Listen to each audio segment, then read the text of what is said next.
히브리서 11장 32절에서 34절 말씀을 우리가 한 목소리로 합독하겠습니다. 시작. 내가 무슨 말을 더 하리요? 기드온, 바락, 삼손, 입다, 다윗 및 사무엘과 선지자들의 일을 말하려면 내게 시간이 부족하리로다. 그들은 믿음으로 나라들을 이기기도 하며 의를 행하기도 하며 약속을 받기도 하며 사자들의 입을 막기도 하며 불의 세력을 멸하기도 하며 칼날을 피하기도 하며 연약한 가운데서 강하게 되기도 하며 전쟁에 용감하게 되어 이방 사람들의 진을 물리치기도 하며. 아멘. 착석하시겠습니다. 우리가 이제 히브리서 11장을 바라보면서 믿음의 사람들에 대해서 말씀하고 있습니다. 오늘은 또 이제 기드온, 바락, 삼손, 입다, 다윗 및 사무엘과 선지자들에 대해서 말씀하고 있습니다. 오늘 본문의 말씀을 보면 좀 의아스러운 것이 무엇이냐면은 이때까지 사람들은 그래도 좀 뭐 그렇겠다라고 우리가 동의할 수 있겠지만은 오늘 나오는 뭐 여러 사람들 보면은 허물이 많은 사람들이 참 많습니다. 예를 들어서 기드온도 그렇게 용감한 사람이 아니었고 소심한 사람이었고, 뭐 예를 들어서 밀타작을 하는데 포도주 틀에서 하고 있는 것이거든요. 넓은 광활한 곳에서 해야 되는데 좁은 그 포도주 항아리 같은 곳에서 하고 있단 말이죠. 그러면서 미디안 사람들이 언제 쳐들어올지 불안에 떨고 있는 그런 사람이었고, 또 바락도 그렇고 뭐 다윗도 보면은 뭐 간음한 음행을 행했던 그런 사람이라고 할 수가 있을 것입니다. 그런데 여기 믿음의 사람이라고 말씀하고 있는 이유가 무엇일까요? 히브리서 기자, 즉 하나님의 시선은 그 사람이 어떤 잘못을 저질렀는가, 어떤 허물이 있는가 보다 더 중요하게 생각하는 것이 무엇이냐면은 그가 믿음으로 살았느냐 안 살았느냐예요. 그러니까 우리가 이 땅에 살아가면서 얼마나 많은 돈을 모으고 또 얼마나 많은 사람들에게 인정받고 또 어떤 위치까지 오르느냐 보다도 하나님의 관심은 무엇이냐면은 그 사람이 믿음의 삶을 살았느냐 아니냐인 것이죠. 다른 말로 표현한다면은 그 사람이 하나님의 그 간증을 가지고 살았던 사람인가, 예수 그리스도를 간증하며 살았던 사람인가, 그것을 이야기하는 것이죠. 그래서 하나님의 시선은 오직 주목하고 있는 것은 믿음의 사람에 대해서 주목하고 있습니다. 믿음의 사람, 그 어떤 믿음으로 살았는가, 그것을 더 주목하고 있다는 사실입니다. 그래서 우리가 이 땅에 살아가면서 물론 실수도 하고 잘못할 때가 있죠. 그렇지만 우리의 삶이 하나님께서 인정하시는 삶이 되기 위해서는 믿음의 사람이어야 함을 오늘 깨달아야 되는 것입니다. 오늘 청소년 주일입니다. 그래서 특별히 청소년들이 이 말씀을 붙잡기를 원하고, 물론 청소년들뿐만 아니라 우리 성도들에게도 또 이 말씀을 통해서 우리가 이 땅에 어떻게 살아가야 될지 그런 목표가 되어지는 그러한 말씀이 되었으면 좋겠습니다. 그래서 오늘 본문의 말씀을 가지고 믿음으로 승리하자라는 제목으로 말씀을 나누겠습니다. 첫 번째로는 우리가 믿음으로 승리하기 위해서는 하나님께서 싸워주시는 인생이 되어져야 우리는 승리할 수가 있습니다. 하나님께서 우리를 위하여 싸워주신다는 사실을 우리는 믿어야 됩니다. 오늘 여기 33절부터 보면은 그들은 나라들을 이기기도 하며 의를 행하기도 하며 약속을 받기도 하며 사자들의 입을 막기도 하며 불의 세력을 멸하기도 하며 칼날을 피하기도 하며 연약한 자에게 강하게 하시기도 하며 또 전쟁에 용감하게 되어 이방 나라들의 진을 물리치기도 했다라고 말씀하고 있습니다. 그러니까 이것의 이유가 무엇인가, 나라들을 이겼다, 이 이유가 무엇인가, 믿음이었다라고 말씀하고 있습니다. 구약 성경을 보면은 전쟁에 관한 이야기들이 상당히 많이 나와 있습니다. 구석구석에 전쟁에 관한 이야기들이 나와 있습니다. 그런데 이 전쟁의 특징이 무엇이냐 하면은 그들의 전투력이나 그들의 능력이 아니라 하나님께서 함께 하심으로 인해서 이겼다는 것입니다. 하나님께서 함께하지 아니하시면은 그들은 졌다는 것입니다. 그게 성경 속에서의 특징입니다. 이길 때는 반드시 하나님께서 싸워주시고 하나님께서 일하심으로 인해서 그들은 이겼다는 것입니다. 그래서 다른 말로 이야기한다면은 그들의 싸움은 군사력에 있지 않았다라는 것입니다. 군사력에 있지 않았다. 그들의 국력에 있지 않았다. 결국은 하나님께서 싸워주심으로 이기게 되었다라고 말씀하고 있습니다. 여러분, 군사력이 문제가 되지 않는 이유는 하나님께서 싸워주시면 군사력하고는 아무 상관이 없습니다. 내가 어떤 것을 가지고 있느냐, 내가 어떤 스펙을 가지고 있느냐, 내가 어떤 능력을 가지고 있느냐, 그것보다도 더 중요한 것은 하나님께서 나와 함께 하셔서 나 대신 싸워주시는 인생이라면 그 인생은 승리하는 인생이 될 수가 있는 것입니다. 왜 하나님께서 이스라엘 백성들을 위해서 싸워주셨습니까? 그 이유는 그들은 하나님의 백성이었기 때문에 그렇습니다. 그래서 여러분, 우리가 가장 중요한 것이 무엇이냐면은 하나님과 나와의 관계가 하나님의 사랑하시는 자가 되어지면은 하나님께서는 그 사람을 위해서 싸워주시는 것입니다. 다른 말로 이야기한다면은 구원받지 않은 사람은 하나님께서 전혀 상관이 없는 사람입니다. 구원받아야 하나님의 백성이 되어지고 하나님의 자녀가 되어지는 것입니다. 그때 하나님께서 그 사람을 위해서 싸워주시는 것입니다. 때로는 우리는 고난을 만나기도 하고 때로는 역경을 만나기도 합니다. 그러나 그 가운데서 하나님께서 함께 하신다면 우리는 승리할 수가 있는 것입니다. 이 세상은 너무나도 강한 것들이 많이 있습니다. 그럼에도 불구하고 믿음으로 살아가는 사람은 우리가 그 하나님의 능력으로 살아가기 때문에 승리할 수가 있는 것입니다. 찬송가 583장에 보면은 내주는 강한 성이요라는 찬양인데 루터가 쓴 찬양입니다. 이 찬양을 보면은 2절의 가사가 이렇습니다. 내 힘만 의지할 때는 패할 수밖에 없도다. 힘 있는 장수 나와서 날 대신하여 싸우네. 이 장수 누군가? 주 예수 그리스도 만군의 주로다. 당할 자 누구랴? 반드시 이기리로다. 예수님께서 우리의 대장 되시고 예수님께서 우리를 대신해서 싸워주신다면 우리는 승리할 수밖에 없는 것입니다.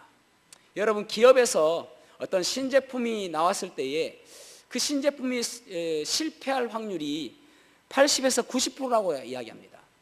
처음에 신제품이 나오면은 80에서 90%는 실패한다는 것입니다. 또 어떤 사람이 한 기업에 입사했을 때에 그 사람이 임원이 될 수 있는 비율이 10%밖에 되지 않는답니다. 그러니까 여러분, 이 세상에서는 실패하는 것이 당연한 것처럼 보여지고 성공하지 못하는 것이 이해가 되는 그런 세상에서 우리는 살아가고 있다는 것입니다. 그러나 실패하지 않을 수 있는 유일한 방법은 무엇인가 하면은 하나님께서 함께 하시고 싸워주시는 인생이 되어져야 되는 것입니다. 그때에 우리는 승리할 수가 있음을 기억하시기를 바랍니다. 여기 여러 사람 이야기하고 있는데 기드온 또 바락 이런 사람들 보면은 기드온 보십시오. 기드온은요, 그가 하나님의 부르심을 받습니다. 그래서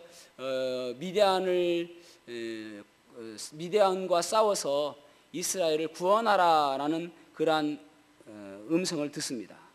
그때 기드온이 뭐라고 이야기하냐면은 나의 집은 므낫세 중에 가장 극히 약하고 나는 내 아버지의 집에서 가장 작은 자입니다 라고 이야기합니다.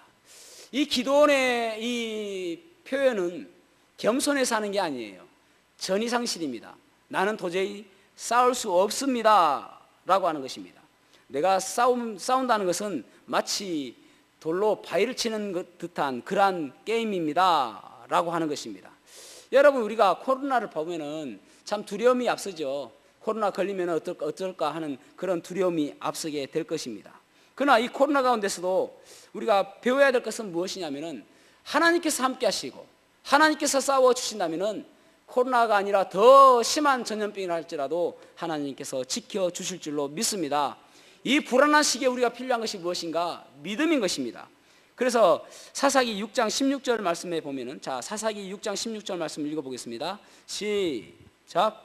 여호와께서 그에게 이르시되 내가 반드시 너와 함께 하리니 네가 미디안 사람 치기를 한 사람을 치듯 하리라 하시니라. 아멘. 내가 너와 함께함으로 인해서 미디안 사람들을 칠 때에 마치 한 사람만 치는 것처럼 그렇게 이기게 해주겠다라고 말씀하십니다. 어떻게요? 함께함으로 인해서. 하나님께서 싸워주신다면 백전백승입니다. 백전불패인 것입니다. 바락도 보십시오. 바락이라는 사람은 이제 그 당시에 여자 선지자였던 드보라가 바락에게 이야기합니다. 시스라 군대와 맞서 싸워라. 그렇게 이야기합니다. 그러자 이 바락이라는 사람이 참 남자 체면을 구기는 사람인데, 당신이 같이 가지 아니하면은 내가 가지 않겠습니다 라고 이야기합니다. 아니, 여자라니까요. 드보라는, 죄송합니다. 또 아니, 왜 여자를 그렇게 이야기하시냐고 하실까 몰라서. 이 설교하는 게 참 어렵습니다, 여러분. 어떻게 생각하실까 봐. 어쨌든 그 당시에 여자로서는 힘이 없는 사람들이었죠. 그런데 당신이 함께 하지 아니하면 내가 가지 않겠습니다 라고 하는 그런 아주 소심한 사람이었습니다. 그때에 드보라가 뭐라고 이야기하는지 보십시오. 자, 사사기 4장 14절 말씀 보겠습니다. 사사기 4장 14절 시작. 드보라가 바락에게 이르되 일어나라, 이는 여호와께서 시스라를 내 손에 넘겨주신 날이라. 여호와께서 너의 앞서 나가지 아니하시느냐 하는지라.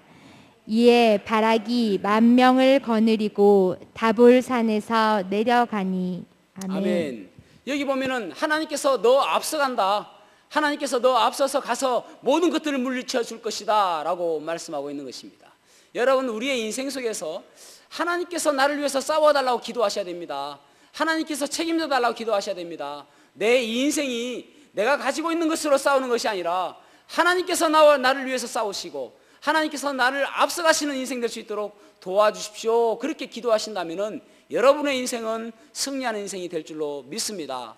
여러분, 우리가 인생을 살다 보면 여러 가지 어려운 일들을 만나게 되어집니다. 그것을 뭐라고 표현합니까? 왼수라고 이야기합니다. 왼수 만나죠, 왼수.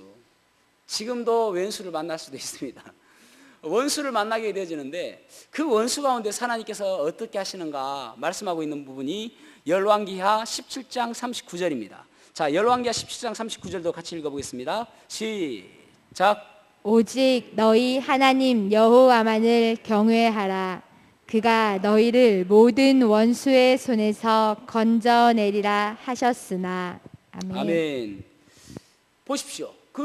오직 하나님을 경외하라, 오직 하나님을 믿어라, 오직 하나님을 섬겨라, 오직 하나님을 의지하고 나가라. 그래야면은 하나님께서 너희들을 그 왼수의 손에서 건져내겠다, 그 원수의 손에서 구원해낼 것이다 라고 말씀하고 있는 것입니다. 여러분, 원수를 만났던 사람이 누구입니까? 요셉이죠. 요셉은 그의 형들이 원수였습니다. 그를 종으로 팔아버리는 그런 원수였죠. 얼마나 고통스러웠겠습니까? 또 그 주인의 아내가 원수였습니다. 해코지하려고 하고 그를 또 잘못된 게 하지 않습니까? 그래서 결국은 감옥에 갔죠. 감옥에서도 원수를 만났을 것입니다. 그런데 그 많은 원수들 가운데서도 하나님께서는 그를 구원해 주셨어요. 그를 구출해 주셨습니다. 하나님께서 함께 하심으로 인해서 형통한 인생이 되게 하여 주셨습니다.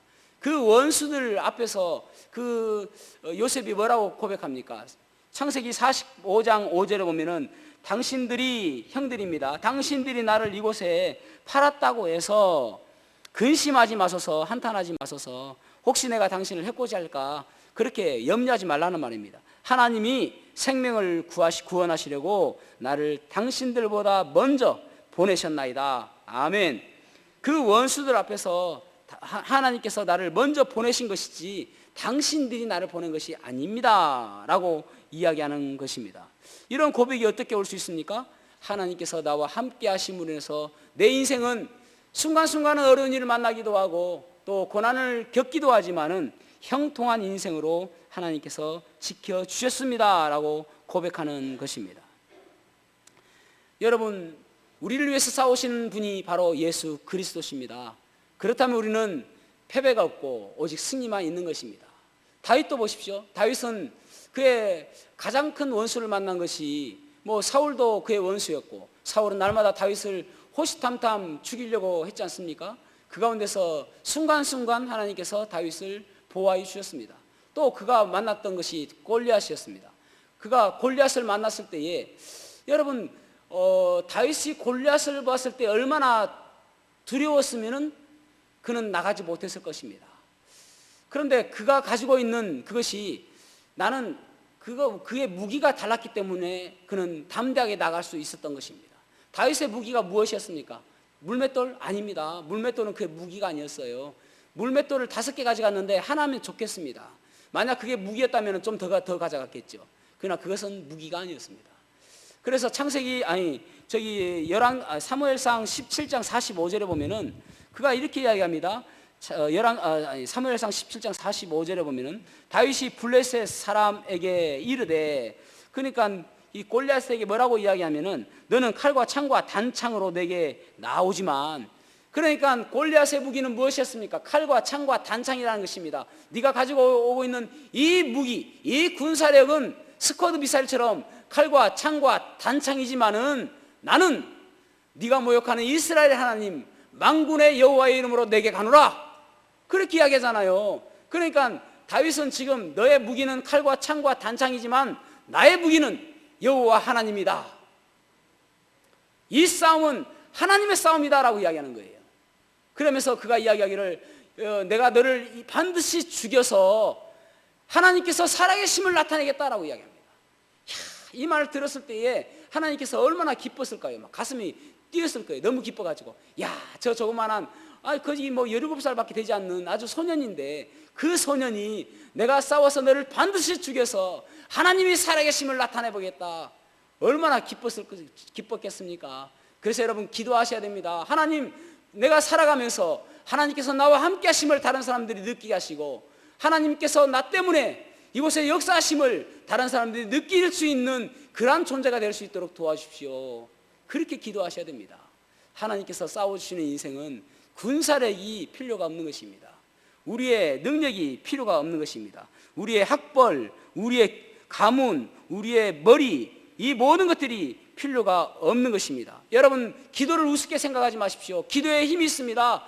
여러분, 예배를 우습게 생각하지 마십시오. 예배에 힘이 있는 것입니다. 예수 그리스도의 이름에 힘이 있는 것입니다. 능력이 있는 것입니다. 그 능력이 함께 하실 때에 놀라운 기적과 같은 일들을 우리가 경험하게 될 줄로 믿습니다. 그 인생이 하나님께서 싸워주시는 인생이 될 줄로 믿습니다. 그 다음에 두 번째로는 영적 전쟁에서 승리케 하여 주신다는 것입니다. 영적 전쟁에서 승리하게 해주신다. 여기 34절에 보면은 불의 세력을 멸하게 하신다, 그렇게 말씀하고 있습니다. 불의 세력을 멸하기도 하신다. 이것은 fire입니다. 그래서 그 악한 불과 같은 그런 아주 심한 그런 세력들 가운데서 우리를 건져주시고 멸하게 해주신다. 성경에서 우리를, 그리스도인들을 여러 가지로 호칭을 합니다. 예를 들어서 성도라고도 호칭을 하고요, 또 제자라고도 호칭을 합니다. 또 어떤 호칭이냐면은 군사라는 호칭이 있습니다. 군사. 성경에서 그리스도인을 군사라고 이야기합니다. 그러면서 군사는 어떠한 무기를 가지고 있어야 되는가, 그 영적 전쟁에서 우리는 어떠한 무기를 가져야 되는가를 말씀하시는 부분이 에베소서 6장입니다. 에베소서 6장에 보면은 서서 진리의 허리띠를 띠고, 또 평안의 복음의 신발을 신고, 의의 호심경이라는 것은 예전 성경에서는 흉배라고 이야기하는데 가슴을 보호하는 갑옷, 그런 것들이라 할 수 있겠죠. 그래서 의의 호심경을 붙이고, 그 다음에 구원의 투구로 머리를 보호하고, 이런 것들이 이제 영적 전신갑주다라고 표현하고 있습니다. 그런데 자, 에베소서 6장 1절 말씀 한번 읽어볼게요. 에베소서 6장 16절 말씀. 에베소서 6장 16절 시작. 모든 것 위에 믿음의 방패를 가지고 이로써 능히 약한 자의 모든 불화살을 소멸하고. 아멘. 자, 여기 보면은 앞에 보면은 모든 것 위에 믿음의 방패를 가지고 그렇게 말씀하고 있습니다. 모든 것보다 이 믿음의 방패가 참 중요하다라는 것을 이야기합니다. 모든 것은 무엇을 의미합니까? 아까 말씀드린 것처럼 진리의 허리띠, 평안의 복음의 신, 또 의의 호심경, 구원의 투구 이런 것 위에라는 말입니다. 이런 것 위에 믿음의 방패를 가져라.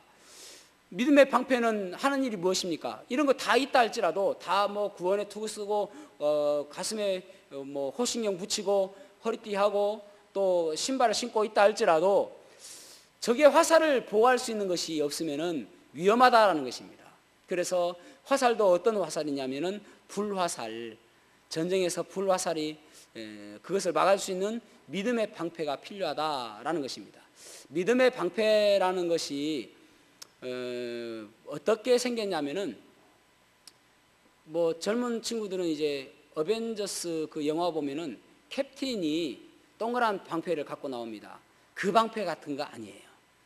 그 일부 예배 때 이제 이게 정방형 방패인데 일부 예배 때 이게 설명을 하다가 보니까 제일 우리가 잘 알 수 있는 것이 무엇이냐면은 그 전경들 하고 있는 방패 있죠. 온몸을 가리는 방패. 또 조금 나이 드신 분들은 이제 중국 영화 보면은 그 군인들이 그런 방패를 갖고 있어요. 그래서 이 방패로 뭐 하냐면은 성을 쌓기도 합니다. 요새를 만들기도 합니다. 방패로. 그러니까 적들이 막 화살을 하면은 딱 쎄가지고 모든 것들 다 막아버려요. 그거 방패를 이제 이 믿음의 방패의 모양이라고 할 수 있습니다. 그 당시에 로마 군인들의 방패입니다. 그러니까 이 방패는 가죽으로 7겹으로 이렇게 붙여서 만든다고 그래요. 그리고 이제 전쟁에 나가기 전에는 물에 충분히 적셨다가 나갈 때는 흥건한 그 방패를 들고 나간답니다. 그러면 불화살을 퓨퓨 쏘면은 그 방패로 딱딱딱 막아서 그 불화살들을 다 소멸시킨다는 것입니다. 그것들이 필요하다는 것이죠. 믿음의 방패가 필요하다는 것입니다. 여러분, 이 믿음의 방패라는 것은 무엇을 의미합니까? 우리가 이 땅에 살아가면서 하나님께서 살아계시고 하나님께서 역사하시고 하나님께서 주관하신다는 사실, 그 믿음을 가지고 나아가는 거예요. 그래서 외부로부터 여러 가지 날아오는 이 불화살이라는 것도 불화살이라고도 번역할 수도 있고 독화살이라고도 번역할 수가 있습니다. 그러니까 무엇을 이야기하냐면은 그 불화살에 맞았을 때에 치명적인 상처를 주는 화살. 그러니까 여러분, 우리가 이 땅에 살아가면서 세상에 많은 사람들이 우리를 조롱하기도 하고 핍박하기도 하고 말로 우리를 공격해 오잖아요. 사단은 우리에게 공격해 오지 않습니까? 그런 모든 것들을 향해서 그 화살로 막는 것입니다. 어떻게 해요? 믿음으로. 그래서 믿음의 방패인 것입니다. 하나님께서 살아계시는데 하나님께서 역사하시기에 이 믿음의 방패로 막는 것입니다. 그럴 때에 모든 것들이 소멸되어진다라고 말씀하고 있는 거예요. 그러면서 여기 보면은 사자들의 입을 막기도 하며 참 나라들을 물리치기도 하고 또 의를 행하기도 하고 약속을 또 지키기도 하고 그러면서 사자들의 입을 막기도 하는 그런 일을 우리를 이 믿음의 사람들이 한다라고 말씀하고 있는데, 사자들의 입을 막는 것들이 어디에 나옵니까? 다니엘과 세 친구의 이야기를 보면은 다니엘에 있어서 하나님께서 다니엘에게 이제 하나님께 날마다 기도하니까 그들에게 느부갓네살 왕에게 아첨하는 사람들이 왕이시여 30일 동안 왕이 아닌 다른 신에게 절하거나 기도하는 사람이 있으면은 사자고를 던지십시다. 좋은 생각이죠. 자기의 충성된 사람이니까. 그래서 그렇게 하자 했는데 다니엘은 여전히 그 창문을 열어놓고 하나님께 기도하지 않습니까? 그래서 다니엘을 사자굴에 던집니다. 그런데 가보니까 사자의 입이 봉해졌습니다. 그래서 결국은 사자굴에서 살림을 받게 되죠. 또 불의 세력을 멸하는 일이 있었죠. 다니엘의 세 친구들, 느부갓네살이 큰 신상을 세워두고 이 신상에게 절하지 않는 사람은 저 풀무불에 던지게 될 것이다. 풀무질할 수 있는 풀무질하는 그 불에 던지게 될 것이다 라고 했는데 다니엘의 세 친구들은 그 풀무질하는 그 불에 던져넣게 된다 할지라도 우리는 당신에게 절하지, 당신의 신상에게 절하지 않겠습니다 라고 이야기합니다. 그래서 그 풀무불에 던져졌는데 하나님께서 그들을 도와주셨습니다. 그래서 살려주셨죠. 여러분, 중요한 것은 무엇이냐면은 다니엘이 그 사자의 입이 봉해져 있는 것을 보고 그가 기도한 것이 아니에요. 기도하여서 가보니까 사자의 입이 봉해져 있습니다. 다니엘의 세 친구들이 그 불 가운데서 하나님께서 지켜주셨다고 해서 하는 게 아니에요. 그곳에 가보니까 하나님께서 지켜주신 것입니다. 그래서 믿음의 삶이란 무엇이냐면은 우리가 이곳에서만 있는 것이 아니라 그 사자의 굴까지 가는 거예요. 그 가보니까 봉해져 있는 것입니다. 그 가보니까 살려주시는 것입니다. 여러분, 여기 보면은 참 특이한 것이 전신갑주가 모든 것들이 착용하는 거예요. 그런데 방패만큼은 붙들어야 되는 것입니다. 들고 나가야 되는 것입니다. 교회 올 때만 해도 얼마나 많은 사람들이 이 믿음의 방패 가지고 옵니다. 나 믿음의 방패 가져왔어 하면서 자랑하면서 갖고 와요. 다 믿음에 좋은 사람들입니다. 오늘 여기 계신 모든 분들이 다 믿음의 방패를 가져오신 분들이에요. 코로나의 그런 염려 가운데서도 이 교회에 나왔지 않습니까? 그런데 여러분, 우리가 한 발짝 더 나가서 이 믿음의 방패를 저 세상 나갈 때도 들고 나가야 되는 것입니다. 집에 믿음의 방패를 놔두지 마시고 이 믿음의 방패를 들고 세상 끝까지 나가서 그곳에 가보니까 사자의 입이 봉해져 있고 그곳에 가보니까 하나님께서 불 가운데서도 지켜주시는 거예요. 그 믿음의 방패를 날마다 가지고 나가는 승리하는 삶 사시기를 축복합니다. 그것이 우리들의 삶입니다. 그럴 때에 하나님께서 사자의 입을 봉하시기도 하시고 막기도 하시고 불의 세력에서도 우리를 건져주시는 것입니다. 어떤 교수가 있었는데 그 교수가 한 학생을 불러 일으키십니다. 그리고 그 교수에게 이야기하기를 자네는 하나님을 믿는 학생이라고 내가 들었는데 맞는가? 라고 했습니다. 그러자 그가 예, 나는 하나님을 믿습니다 라고 했습니다. 그러자 그 교수가 질문하는 것이 내가 자네에게 질문을 하나 하겠네. 이 모든 세상은 자네는 하나님께서 창조하신 것이라고 믿는가? 라고 했습니다. 그러자 그 학생이 예, 하나님께서 이 모든 세상을 창조한 것이라고 나는 믿습니다 라고 했습니다. 그러자 그 교수가 하는 이야기가 그렇다면은 이 세상에 악이 존재하지? 악이 존재하지 않습니까? 그래서 예, 악이 존재합니다. 그렇다면 악도 하나님께서 만드신 것이라면은 어떤 것들이 존재한다면은 그 존재의 그 결과를 통해서 그 존재를 우리가 정의할 수 있는 것처럼 이 악이 존재한다는 것은 하나님도 악한 분이시네 라고 이야기했습니다.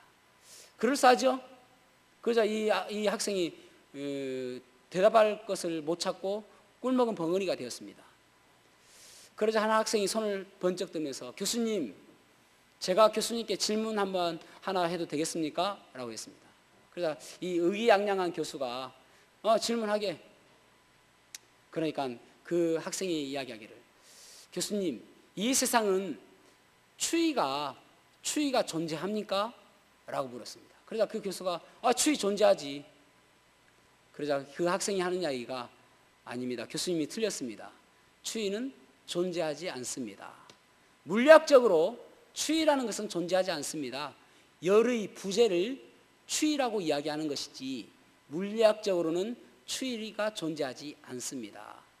열이 없는 것, 열이 없을 때의 추위라고 이야기하는 것입니다 라고 이야기했습니다. 그리고 나서 또 묻습니다. 교수님, 한 가지 더 질문해도 되겠습니까? 질문하게. 어둠은 존재합니까? 그렇게 물어봤습니다. 그러자 이 교수가 그렇지, 어둠도 존재하지, 그렇게 이야기합니다. 그러자 이 학생이 아닙니다, 그것도 교수님이 틀렸습니다. 어둠은 존재하지 않습니다.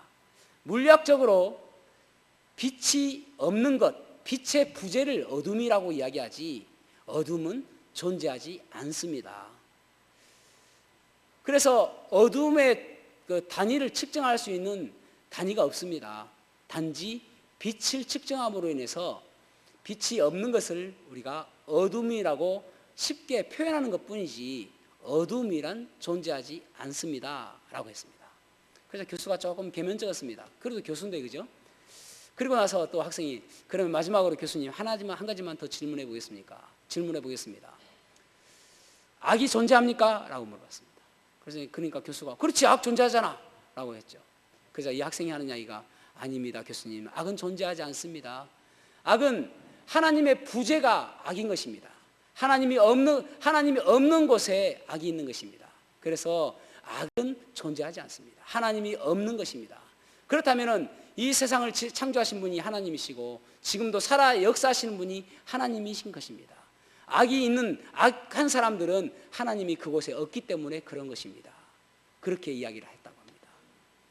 이 학생의 이름이 아인슈타인입니다.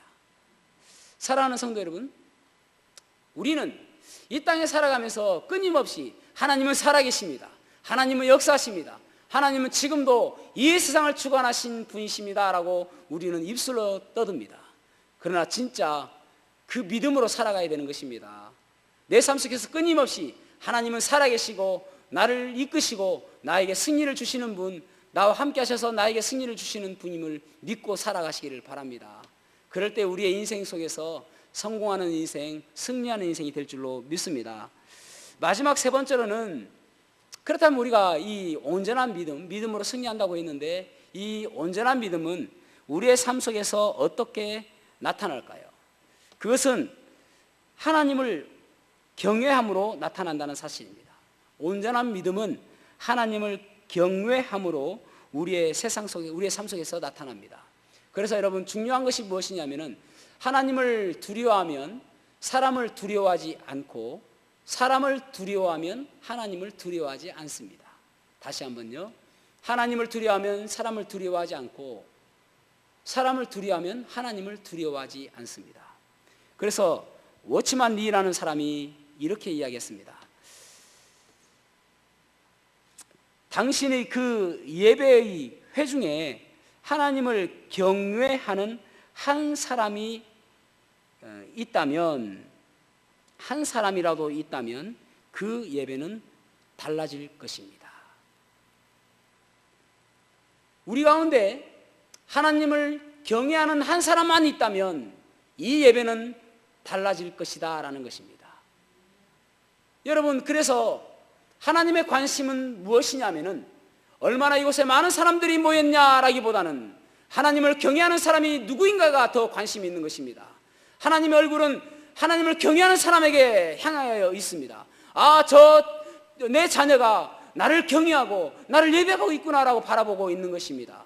그래서 하나님을 경외하는 사람이 있는 그 예배는 하나님께서 기뻐하시는 예배가 되는 것입니다. 사랑하는 성도 여러분, 사랑하는 청소년 여러분, 잠언 1장 7절에 보면은 여호와를 경외하는 것이 지식의 근본이다라고 이야기했습니다. 다시 한번요. 여호와를 경외하는 것이 지식의 기본이다, 근본이다라고 이야기하고 있습니다. 아무리 많은 어떤 사람이 아무리 공부를 잘한다 할지라도, 아무리 많은 재물을 모았다 할지라도, 아무리 교회를 오래 다녔다 할지라도 하나님을 경외하는 마음이 없다면 그 사람은 헛된 삶을 산 것입니다. 하나님을 경외하지 않는 것은 그 사람이 아무리 똑똑하다 할지라도 그 사람은 실패하는 인생이 될 수밖에 없는 것입니다. 그래서 하나님께서 우리에게 주신 축복이 무엇이냐면은 하나님을 경외하는 마음입니다. 하나님께서 우리에게 주신 축복이 하나님을 경외하는 마음이 들게 하는 것이 우리의 가장 큰 축복이며 선물인 것입니다. 하나님만 경외하면은 끝인 것입니다. 제가 오랫동안 우리 그 아이들을 바라보고 청소년들을 가르쳐 보면은 그 아이들에게 너 옷 똑바로 입어라, 또 너 욕하지 말아라, 너 또 뭡니까 예의를 갖춰라, 그런 이야기를 할 필요가 없는 것이 예수님만 만나고 예수님만 믿으면은 다 바뀌는 거예요. 예수님만 만나면은 예의가 있어지고, 예수님만 만나면은 복장이 달라지고, 예수님만 만나면은 언어가 달라지고 말투가 달라지고 예의가 생기더라니까요. 왜 그렇습니까? 예수님을 만나면은 하나님을 경외하는 마음이 생기게 되어지고 가장 기본인 지식이 생기게 되니까 그 다음부터는 삶이 달라지게 되는 것이죠. 중요한 것이 예수님을 만나게 되어지고 하나님을 경외하는 마음만 생기면은 끝나게 되는 것입니다. 그래서 우리가 하나님을 경외하는 마음이 우리의 마음속에 있어야 되는 것입니다. 그래서 여러분, 우리가 하나님을 경외하게 되어지면은, 자, 사실 하나님을 경외할 때 하나님께서 우리에게 주시는 복들이 상당히 많이 있습니다. 그래서 뭐 복도, 여러분 복 받으면 좋잖아요, 그죠? 예. 여러분 부자 되세요, 좋잖아요. 부자라고 나쁠 것 없지 않습니까? 부자면 좋죠. 예. 그런데 진짜 복이 있고 나쁜 가짜 복이 있는 거 아세요? 가짜 복은 무엇이냐면은 그저 세상적인 것 때문에 내가 받는 복처럼 느껴지는 것, 뭐 돈을 많이 모았다든지 어떤 불의한 일로 돈을 모았다든지 그런 것들은 다 가짜 복입니다. 다 불타버릴 그런 가짜 복이죠. 뭐 장수하는 것도 진짜 복일 수도 있고 가짜 복일 수도 있고. 그런데 진짜 복은 무엇이냐면은 하나님께서 주시는 복이에요. 하나님께서 주시는 복, 그 복을 사모해야 되는 것입니다. 아브라함은 여러분, 그가 하나님을 경외함으로 인해서 하나님을 믿었지. 하나님께서 아브라함에게 믿음으로 아브라함은 부르심을 받았을 때에 순종하여 그랬잖아요. 그러니까 아브라함은 하나님을 경외하는 마음으로 하나님을 순종했는데, 아브라함은 한 번도 하나님께 하나님 나에게 물질의 복을 주십시오라고 기도하지 않았습니다. 부자 되게 해달라고 기도하지 않았습니다. 그럼에도 불구하고 하나님께서는 아브라함을 부자 되게 해 주셨습니다. 다윗은 여러분, 하나님 내가 왕이 되게 해주십시오라고 기도하지 않았습니다. 그런데 하나님께서 그를 왕으로 삼아 주셨습니다. 요셉은 하나님 저에게 총리 되게 해주십시오 그렇게 기도하지 않았습니다. 그럼에도 불구하고 하나님께서 그를 총리 되게 해 주셨습니다. 진정한 복은 하나님께서 주시는 복입니다. 그 복을 사모해야 되는 거예요. 내가 기도하지 않았음에도 불구하고 하나님께서 주시는 복, 그 복을 사모하셔야 되는 것입니다. 그것은 어디에서 오는가? 하나님을 경외하는 마음. 하나님을 경외하는 마음이요. 성경에 보면 하나님을 경외하는 사람을 특징을 보면은, 그 고넬료를 보면은요, 고넬료 가정에 베드로가 찾아갑니다.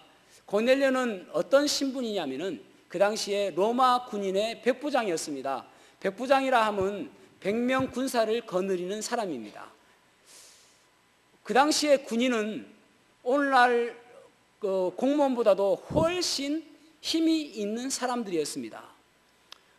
그리고 백부장이라 하면 높은 지위라고 생각할 수가 있을 것입니다. 그런데 베드로를 봤는데 베드로에게 무릎을 꿇는 거예요. 한낱 유대인에 불과한 이 베드로에게 무릎을 꿇는 것입니다. 그래서 베드로가 뭐라고 이야기하냐면은, 나도 당신과 같은 사람입니다 라고 이야기합니다. 나도 당신과 같은 사람이다 라고 이야기하는 것은 무엇이냐면은, 자기를 같은 사람으로 대우하지 않았다는 것입니다. 하나님의 종으로 대우하고 하나님의 사람으로 대우했기 때문에 그가 무릎을 꿇었다는 것입니다. 여러분, 하나님의 사람에 대해서 하나님의 말씀을 받아들일 때에 하나님의 말씀으로 받아들이고 하나님을 경외하는 마음으로 우리가 받아들여야 되는 것입니다. 그와 반대된 사람이 누구냐면은, 예수님을 바로 앞에서 보았음에도 불구하고 예수님을 멸시했던, 예수님을 경외하지 않았던 사람이 있습니다. 그 사람들이 누구냐면은 예수님께서 십자가에 달려 돌아가실 때의 군인들입니다.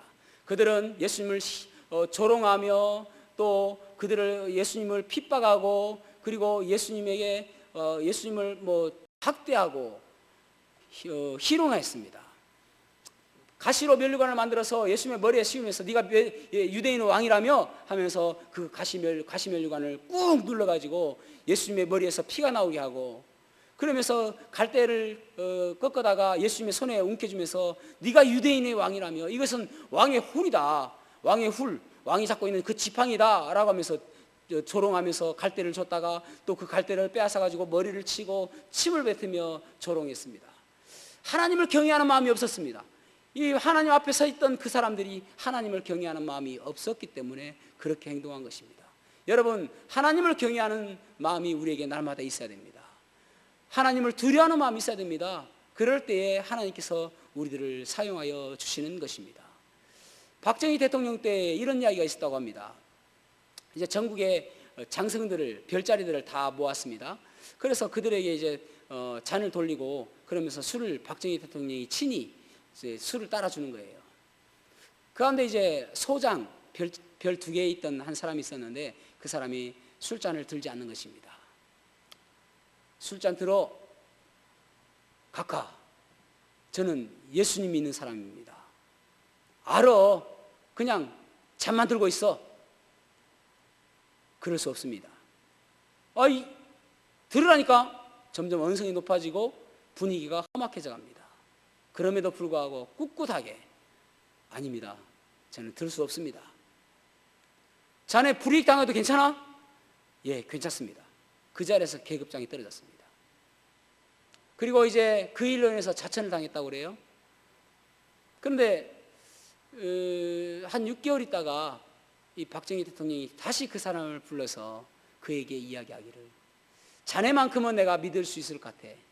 자네만큼은 배신하지 않을 것 같아. 자네가 그 믿는 하나님을 믿는 거 보니까 자네만큼은 내가 믿을 수 있을 것 같아. 그래서 요직에 앉혔다는 것입니다. 사랑하는 성도 여러분, 요직에 앉힌 것이 중요한 게 아니에요. 비록 요직에 앉지 않는다 할지라도 우리는 믿음으로 살아가야 되는 것입니다. 그럴 때 하나님께서 우리를 사용하여 주시는 것입니다. 비록 이 땅에서 우리가 다른 사람들이 부러워하는 그 위치에 있지 않다 할지라도, 그 모든 것들을 누리지 않는다 할지라도, 그럼에도 불구하고 우리는 믿음으로 살아가야 되는 것입니다. 그래야 그 믿음 가운데서 하나님께서 우리를 위해서 싸워주시고, 하나님께서 우리의 영적 전투에서 승리케 하여 주시고, 그리고 그 경외함을 바라보고 하나님께서 우리를 사용하여 주시는 것입니다.